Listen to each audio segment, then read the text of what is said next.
Monsoon special ಆಗಿ ಇವತ್ತು ಬಿಸಿ ಬಿಸಿ ಚಹಾ ಅಂದರೆ ಎಲ್ಲರಿಗೂ ಇಷ್ಟ ಅಲ್ಲ. ಹಾಗೆ ಅದಕ್ಕೆ ಮನೆಯಲ್ಲಿ ಮಾಡಿರುವಂಥ ಸುವಾಸನೆ ಭರಿತ ಮಸಾಲೆ ಪೌಡರ್ನ ಇವತ್ತು ಶುರು ಮಾಡ್ತಾ ಇದ್ದೀನಿ.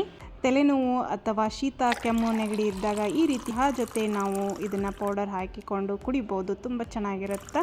ಜಸ್ಟ್ 1 ಕಪ್ ಟೀ ಕುಡಿದ್ರೆ ಈ ರೀತಿ ರಿಲ್ಯಾಕ್ಸ್ ಅನಿಸುತ್ತೆ. ಇದನ್ನು ಹೇಗೆ ಮಾಡಿದ್ದೀನಿ ಅಂತ ಶುರು ಮಾಡೋಣ ಬನ್ನಿ.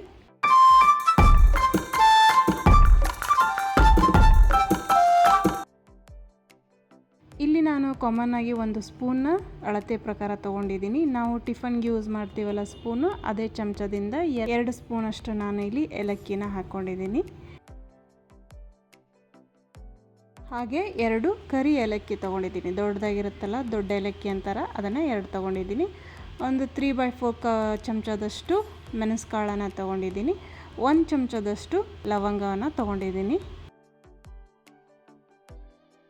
ಹಾಗೆ ಇದ್ರ ಜೊತೆಗೆ 1 ಚಮಚದಷ್ಟು ಬಡೆ ಸೊಪ್ಪು ತೊಗೊಂಡಿದ್ದೀನಿ. ತೆಳುವಾಗಿರುತ್ತೆ ನೋಡಿ ಕಾಳು, ಅದನ್ನು ತೊಗೊಳ್ರಿ. ಆಮೇಲೆ ದಾಲ್ಚಿನ್ನಿನ 2 ಇಂಚಷ್ಟು ತೊಗೊಂಡಿದ್ದೀನಿ.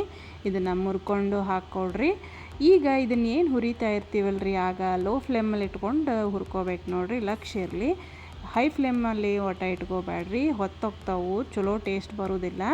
ಲೋದಾಗಿ ಇಟ್ಕೊಂಡು ಹುರ್ಕೋರಿ. ಆಮೇಲೆ ಜಾಕಾಯಿನ ಇಲ್ಲಿ ಅರ್ಧದಷ್ಟು ಕಟ್ ಮಾಡಿಕೊಂಡು ನಾನು ಹಾಕ್ಕೊಂಡೀನಿ ನೋಡಿರಿ. ಜಜ್ಜಿಕಾಯಿ ಅಂತಾರೆ, ಇದನ್ನು ತುಣುಕು ಮಾಡಿಕೊಂಡು ನಾನು ಈಗ ಹಾಕ್ಕೊಂಡೀನಿ ನೋಡಿರಿ. ಈ ರೀತಿ ಕೈಯಿಂದ ಕಟ್ ಆಗ್ತೈತಿ ನೋಡಿರಿ. ಇದನ್ನು ಲೋ ಫ್ಲೇಮಲ್ಲಿ ನಾನು ಹುರ್ಕೊತೀನಿ ರೀ. ಅಗದಿ ಭಾಳ ಏನು ಹುರ್ಕೋಬೇಡ್ರಿ, ಒಂದು 5 ನಿಮಿಷದಾಗ ಮುಗಿಸ್ಬಿಡ್ರಿ ಹುರ್ಕೊಂಡು.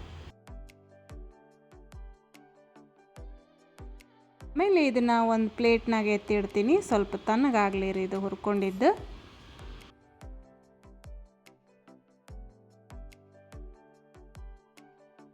ನೆಕ್ಸ್ಟ್ ಈಗ ಒಂದಿಷ್ಟು ತುಳಸಿನ ಹರ್ಕೊಂಬರ್ರಿ. ತುಳಸಿ ಹರ್ಕೊಂಡು ಸ್ವಲ್ಪ ತೊಳಿರಿ. ಫಸ್ಟ್ ತೊಳೆದಾದ್ಮೇಲೆ ಪೂರ ಒರೆಸ್ಬಿಟ್ಟು ಇದನ್ನು ಹುರ್ಕೊಳ್ರಿ. ಆಮೇಲೆ ಗುಲಾಬಿ ದಳ ಇರ್ತಾವಲ್ರಿ, ಹೂವಿನ ದಳ, ಅವನ್ನ ಹಾಕ್ಕೊಳ್ರಿ ಒಂದಿಷ್ಟು. ಆಮೇಲೆ 1-2 ಇಂಚಷ್ಟು ಶುಂಠಿ, ಒಣ ಶುಂಠಿನ ಮೊದಲು ಕುಟ್ಟಿ ಹಾಕ್ಕೊಳ್ರಿ. ಇದನ್ನು ಡೈರೆಕ್ಟಾಗಿ ಹಾಕ್ಕೊಂಡ್ರೆ ಜಲ್ದಿ ಮಿಕ್ಸರ್ ಒಳಗೆ ಸಣ್ಣ ಆಗೋಲ್ರಿ. ಇದನ್ನು ಕುಟ್ಟಿಬಿಟ್ಟು 2 ಇಂಚದಷ್ಟು ಶುಂಠಿನ, ಒಣ ಶುಂಠಿನ ಹಾಕ್ಕೊಳ್ರಿ. ಇದ್ರ ಜೊತೆಗೆ ಇದನ್ನು ಕೂಡ ಲೋ ಫ್ಲೇಮಲ್ಲಿ ಹಿಂಗೆ ಹುರ್ಕೊಂಬಿಡ್ರಿ. ಈ ರೀತಿ ಹುರ್ಕೊಂಡು ಇದನ್ನು ಕೂಡ ಆ ತಟ್ಟೆಗೆ ಸೇರಿಸ್ತೀನಿ ನೋಡಿರಿ. ಈಗ ಇದು ಪೂರ್ತಿಯಾಗಿ ತಣ್ಣಗಾಗಲಿ ರೀ ನಾವು ಹುರ್ಕೊಂಡಿದ್ದ ಸಾಮಾನು. ಆಮೇಲೆ ನಾವು ಇದನ್ನು ಗ್ರೈಂಡ್ ಮಾಡ್ಕೊಳ್ಳೋಣ್ರಿ.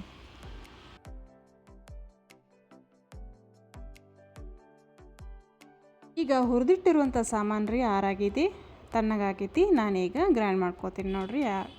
ಅಗದಿ ನುಣ್ಣಾಗಿ ಪೌಡ್ರಾಗಿ ಗ್ರೈಂಡ್ ಮಾಡ್ಕೊಳ್ರಿ. ಈ ರೀತಿ ನೋಡಿರಿ ನೈಸಾಗಿ ಪೌಡರ್ ಆಗೈತಿ. ಇದನ್ನು ನಾವು ಗ್ಲಾಸ್ ಕಂಟೈನರ್ ಇರುತ್ತಲ್ರಿ, ಟೈಟಾಗಿ ಮುಚ್ಕೊಂಡು ಇದನ್ನು ನಾವು 1 ತಿಂಗಳ ಮಟ್ಟ ನಾವು ಯೂಸ್ ಮಾಡ್ಕೋಬೋದು ರೀ. ಅವಾಗವಾಗ ರಿಲ್ಯಾಕ್ಸ್ ಆಗತ್ತೆ ರೀ. ಈ ರೀತಿ ಚಹಾ ಜೊತೆ ಹಾಕ್ಕೊಂಡು ನಾವು ಕುಡಿದ್ರೆ ಸ್ವಲ್ಪ ತಲೆನೋವು ಅಂದಾಗ, ಮಳೆಗಾಲಕ್ಕೆ ಥಂಡಿ ಅನಿಸ್ದಾಗ, ಶೀತ ಕೆಮ್ಮು ಆದಾಗ ಸ್ವಲ್ಪ ಚಹಾ ಜೊತೆ ಇದನ್ನು ಬೆರೆಸ್ಕೊಂಡು ಕುಡೀರಿ. ತುಂಬ ರಿಲ್ಯಾಕ್ಸ್ ಆಗುತ್ತೆ, ದೇಹಕ್ಕೆ ಹಿತ ಅನಿಸುತ್ತೆ.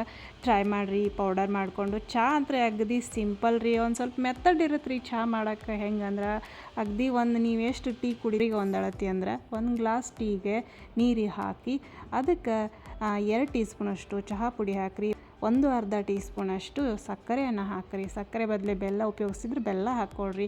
ಇದನ್ನು ಸ್ವಲ್ಪ ಚೆಂದಾಗಿ 5 ನಿಮಿಷ ಕುದಿಸ್ಕೋಬೇಕು ನೋಡಿರಿ.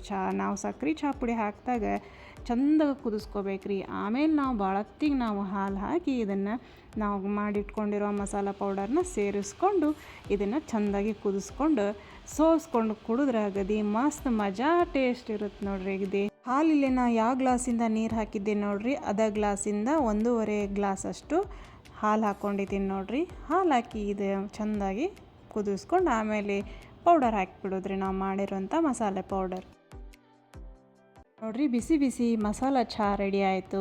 ಈಗ ಏನಾರ ತಲೆನೋವು ಇದ್ರೆ ಪಾಟ್ನ ಓಡಿ ಹೋಗ್ತೈತೆ ನೋಡಿರಿ. ಈ ರೆಸಿಪಿ ಟ್ರೈ ಮಾಡಿರಿ, ಲೈಕ್ ಮಾಡಿರಿ, ಶೇರ್ ಮಾಡಿರಿ, ಸಬ್ಸ್ಕ್ರೈಬ್ ಮಾಡಿರಿ. ಹೀಗೆ ರುಚಿಯಾದ ರೆಸಿಪಿಯೊಂದಿಗೆ ನೆಕ್ಸ್ಟ್ ವಿಡಿಯೋದಲ್ಲಿ ಸಿಗ್ತೀನಿ ರೀ. Thank you.